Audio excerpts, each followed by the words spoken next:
आज आपण इथे विरारला आहोत आणि माहिती अधिकार कार्यकर्ता महासंघ विरार शहर जिल्हा यांच्या कमिटीच्या वतीने इथे एक आंदोलन करण्यात आलेलं आहे महानगरपालिकेच्या विरोधात। आज आपण जाणून घेऊया या आंदोलनाचं त्यांचं म्हणणं आहे आणि काय विशेष त्यांच्या मागण्या आहेत आपण जाणून घेऊया। साहेब, आम्हाला सांगा की चॅनलच्या माध्यमातून तुम्हाला काय सांगायचं आहे जनतेला आणि काय हा वसई विरार शहर महानगरपालिका जो भ्रष्टाचार विरोधात तुम्ही आज आंदोलन करताय त्याविषयी माहिती काय सांगायचं तात्पर्य असं आहे की वसई विरार शहर महानगरपालिकेचा भ्रष्टाचार मागील अनेक वर्षापासून फोफावलेला आहे।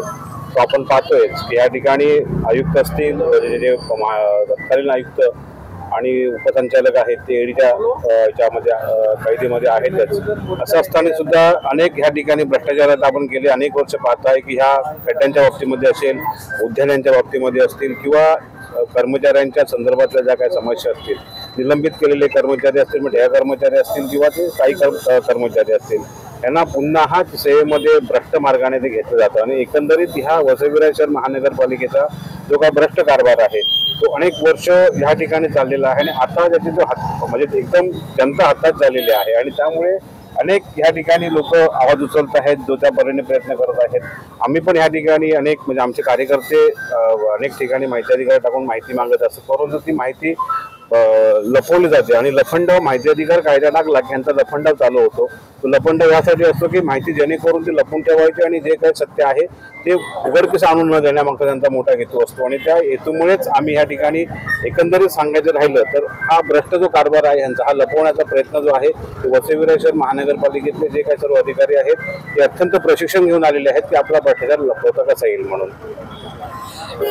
वसई विरार महानगरपालिकेच्या जे अधिकारी आहेत त्यांच्यावर यांचा असा आरोप आहे की ते माहितीचा अधिकार जे कार्यकर्ता किंवा जनता आहे त्यांनी जर एखादा माहिती मागितली असेल तर ते न देता ते डालाडाल करतात आणि व्यवस्थित उत्तर देत नाही किंवा जाब देत नाही। तर यानंतर तुमचं पुढचं पाऊल काय असणार आहे? आमचं यानंतर पुढचं पाऊल आहे बघा, जसं ज्याप्रमाणे नेपाळला झालं संसद भवन झाली ती सर्वसामान्य नागरिकांची जनतेच्या पैशाची होती, परंतु आम्ही ह्या ठिकाणी जर पुढचं पाऊल उचलणार आहोत तर आम्ही असं कुठलंही त्या पार्श्वभूमीमध्ये कृत्य आहे ते आम्ही करणार नाही। पण मी आपल्या चॅनलच्या माध्यमातून सांगू शकतो वसई विरार शहरांना किंवा अधिकाऱ्यांना सांगू शकतो की परिस्थिती निर्माण या ठिकाणी होईल, पण आम्ही असं कुठल्याही प्रकारच्या शासनाची मालमत्तेचं नुकसान असं कृत्य न करता हे जे भ्रष्ट अधिकारी आहेत त्यांच्याकडे जे हायफाय गाड्या आहेत त्या गाड्या नक्कीच आम्ही त्या पालिकेच्या गेटवर जाऊन फोडणार।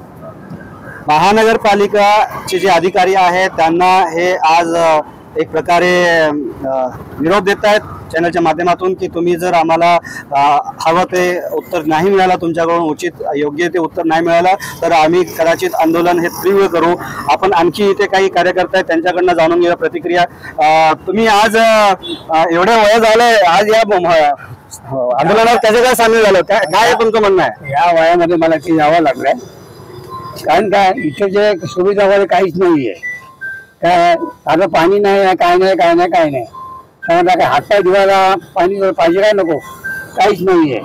तर मेन म्हणजे काय माहिती आहे काय, आता आम्हाला केव्हा बोलवेल आणि केव्हा काय होईल सांगता नाही। मेन म्हणजे काय लाकडं नाही, आता अर्ध वैच गेलंच आहे आमचं, अर्ध्याहून जास्त गेलंय, केव्हा बोलवेल आणि केव्हा काय आणि आम्हाला आमच्या आम्ही जेव्हा येऊ इकडे सांगता नाही लाकडं असतील की नाही, लाकडावर काय नाही इकडे।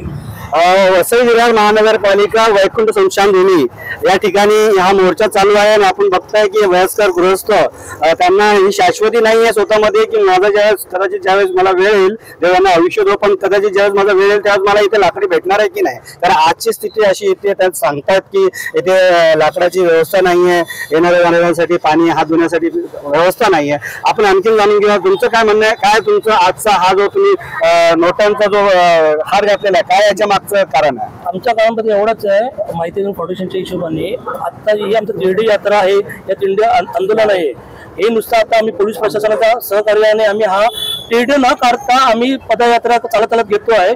पण फ्युचरमध्ये किंवा येत्या काळामध्ये जर या अधिकाऱ्यांनी जर चांगला जनतेला न्याय नाही दिला तर त्या पिढीवर ह्या अधिकाऱ्यांना झोपल्याशिवाय आमचं फाउंडेशन राहणार नाही याची आम्ही दक्षता घेऊन खात्री घेतो।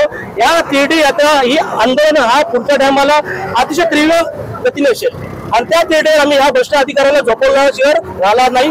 तिथून ते टेडी काढून महानगरपालिकेपासून ते ह्या विराटनगरपर्यंत आणून त्या अधिकाऱ्याला झोपल्याशिवाय आज इथे तिरडी काढून म्हणजे आंदोलन करण्याचा विचार कार्यकर्त्यांचा होता, पण स्थानिक पोलिसांच्या हस्तक्षेप आणि त्यांच्या मार्गदर्शनावरून आज फक्त हे आंदोलन पायी चालून करणार आहेत. पैसा कुठे गेला? दुबईला गेला. अरे आमचा पैसा कुठे गेला? दुबईला गेला. अरे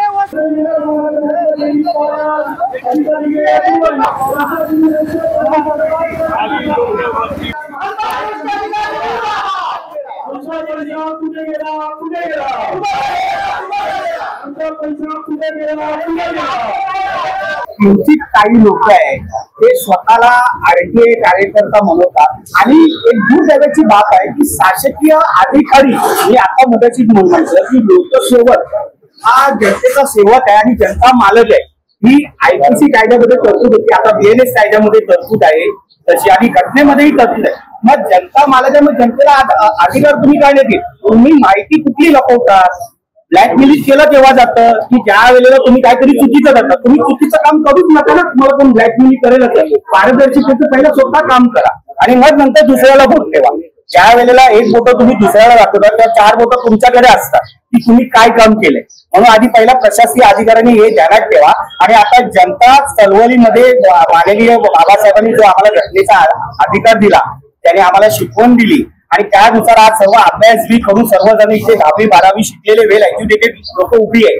असे नाहीये, ज्येष्ठ नागरिक पण आलेले स्वतः. आज 70-80 वर्षाचे ज्येष्ठ नागरिक तिथे आलेले. ते कशासाठी आलेले की बाबा तरुण पिढीला आणि जो जनतेचा मूलभूत अधिकार कायदा हक्क तो त्यांना भेटला पाहिजे, याच्यासाठी ते आलेले. आणि याच्यासाठी संपूर्ण राज्यातले जेवढे फेडरेशन आहे ते सर्व एकत्र येऊन आता या प्रशासनाच्या विरोधात आवाज उठवणार. अशाच माहितीसाठी तुम्ही जॉईंट व्हा, बघत राहा आवाज इंडिया. मी अनिल कुमार शिल्पी, मुंबई, विरार वसई.